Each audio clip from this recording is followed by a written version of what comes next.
Hi, my name is Ernest Kingsley Jr. and this is my Quintessential Gentleman cover shoot.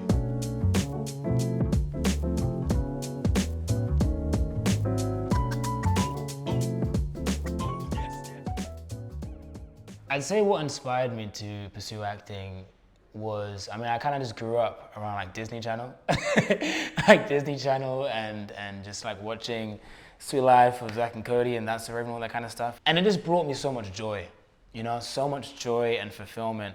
And I was just like, how do I keep on like attaining that feeling of joy? Like, how do I just keep on doing that? And I was like, all right, cool, I'm gonna keep on doing acting, keep on doing that thing that brings me joy. And then eventually it just brought me to, acting being a craft, being a career, and I think that's what's so great about, just leading with joy, leading with passion, because here I am right now. The biggest supporter for me was my mom. From the jump, she definitely saw the joy it brought me. She saw that I liked doing it and people thought I was good at it. And she was like, you know what? It brings you joy, you go for it. I feel like it was definitely, I come from a place where it's better to play it safe and just do the jobs and pursue the careers that will bring you stability. But my mom took that risk, that faith, with love, and was like, you go for it. And here we are today. I'd say as a Black British actor growing up, and I guess when I grew up, I didn't see as much representation. As I got older and actors came before me and started to pave that way, I definitely saw much more stories that resonated with the holistic Black experience. I think there's been a large amount of time where we're just seeing one story. And there's a danger of a single story because people stereotype and they say, oh, you can only do that, that's the only kind of box you fit in. But I think the beauty of now and seeing all these kind of, different Black-led stories being told, it's like, okay, we can do that. We can be whimsical, we can be fantastical, we can fall in love, we can do these things that for a long time, it seemed as if it was only reserved for some people who didn't look like us. So yeah, it's a great time to be in the industry. When I first read the script for Washington Black, it was during the audition process. It was a beautiful, and it is of course, it was a beautiful, just story filled with so much heart and warmth, And to be honest, my first thought was, oh, I'm not getting this. No, I'm not getting this. This story is so huge and larger than life. There's no way I'm getting this. Because I just started out, right? I was still in drama school when I was auditioning.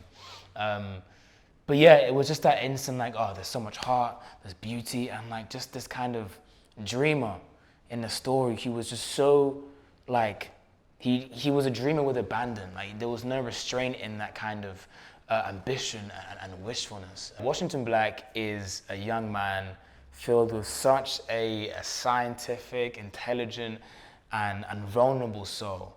I feel like what's so beautiful about him is, I think in him, he has this spirit of passion, of will, and the capability of what can be accomplished when you lead with love, when you lead with vulnerability and openness. I feel like that's what drew me to him, really. Just someone who was unashamedly, in the face of adversity and the harshest kind of upbringings and origins, he was like, I can still envision a future for myself that is better than my current circumstances. And I feel like that in itself was his act of rebellion and just what is so incredible about him, man.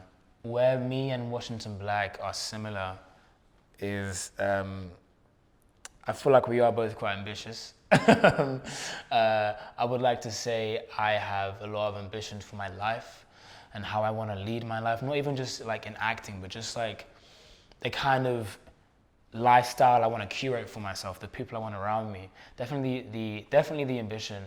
The vulnerability as well. I feel like, you'd have to ask my friends and family, right? But I feel like, I like to curate a space for the people around me to be open and to be vulnerable. And I feel like Wash does that with abundance, with so many of the characters, Medwin, Tanner, you see that he incites this this openness because he's open about who he is. I think the parallels that I see between Wash and the Live Black experience today is, growing up, one thing my parents would always tell me is, oh, if they're working at 100%, you have to work at like 110%, 120%.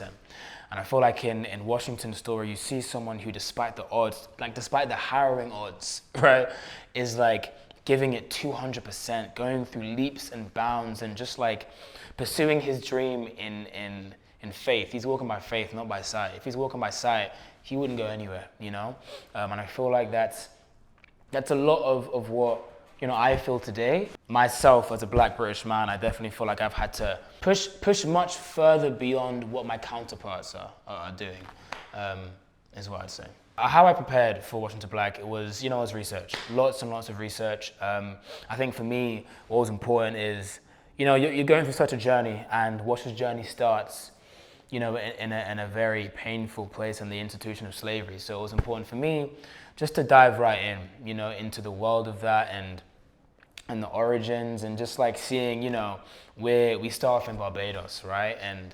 And just seeing and realizing the society, like there was a potent slave society at the time, and also just the thing of the different kind of cultures that are coming there. Like you're getting like West Africans being shipped from their countries all the way to Barbados, and it was just important for me to know the era, time period, but also the different like cultures that were like amassing together to make one culture for themselves. I mean, what I'd say to anyone kind of commenting on, the problems of seeing another slave series is Washington Black is not another anything. Like it's in a lane of its own. I think what's so beautiful about Washington Black is that it shows you, those kind of origins and the pain, because those stories are still important, but it transcends that.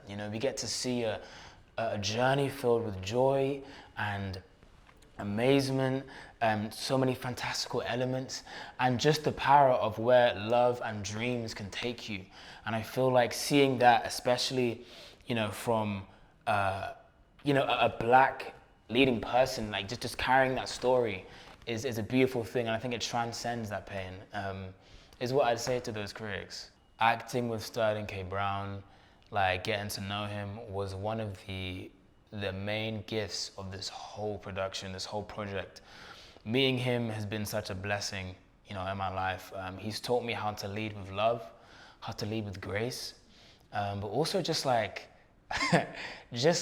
acting alongside him and opposite him. There were so many times where we were doing a scene and he's giving it his all, and I'm meant to be in the scene with him, but like in my head, I'm just like, yo, you're going crazy right now. Like he's just doing like some incredible stuff. Like, so just to learn from him by watching, by listening, but just from his kindness. Like I'm forever in debt to him. And yeah, I mean the rest of the cast as well were absolutely amazing.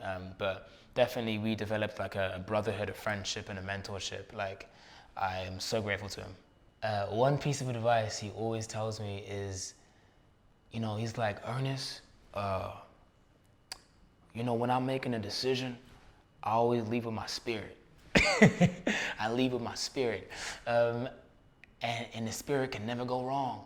And I completely believe him, He says, at this point of his life, it's just like, what does your spirit say? Sometimes you can't see where the path will take you, but you can kind of listen to that intuition. He calls it spirit, I call it spirit, I call it God.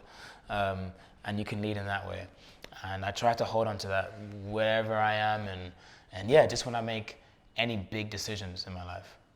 What's so great about showing and portraying Washington Black in these different lights and different forms is that you get to see, you get to see, like, for me anyway, like you see someone who looks like you, someone who's like, like Black and inhabiting these scientific, intellectual, and dreamer kind of characteristics.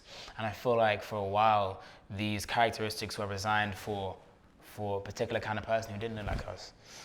So getting to play someone who leads with joy, who finds joy in science, who gets to dream, who is whimsical and like daring with his love, it's a gift. It's a gift, and I think it's through that's how you kind of, transcend that pain.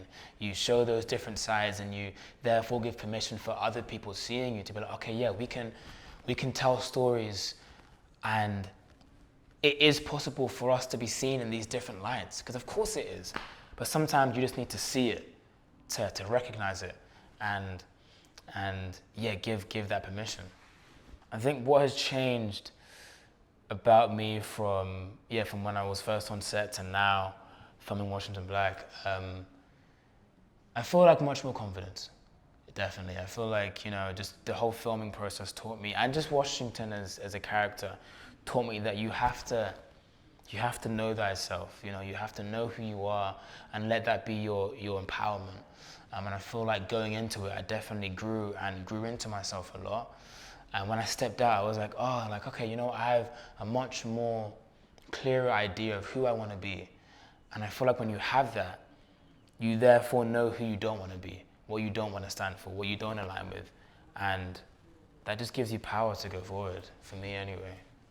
I think the kind of stories I'd want to see in the future are ones that push the boundaries of what we usually see.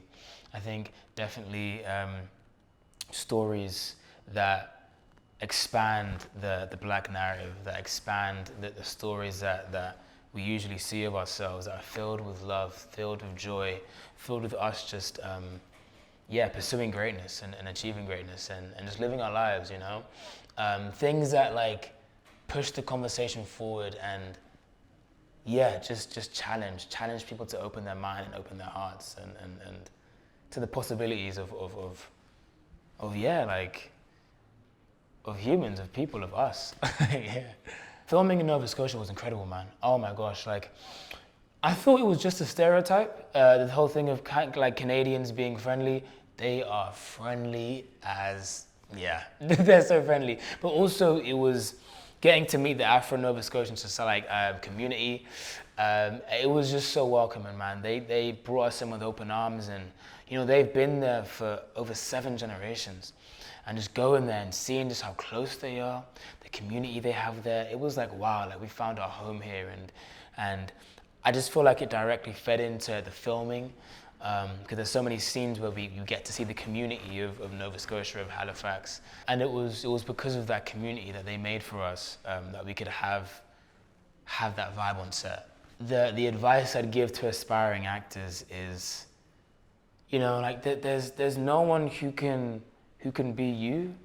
I feel like there's a rising thing of, I want to be the next this, I want to be the next that.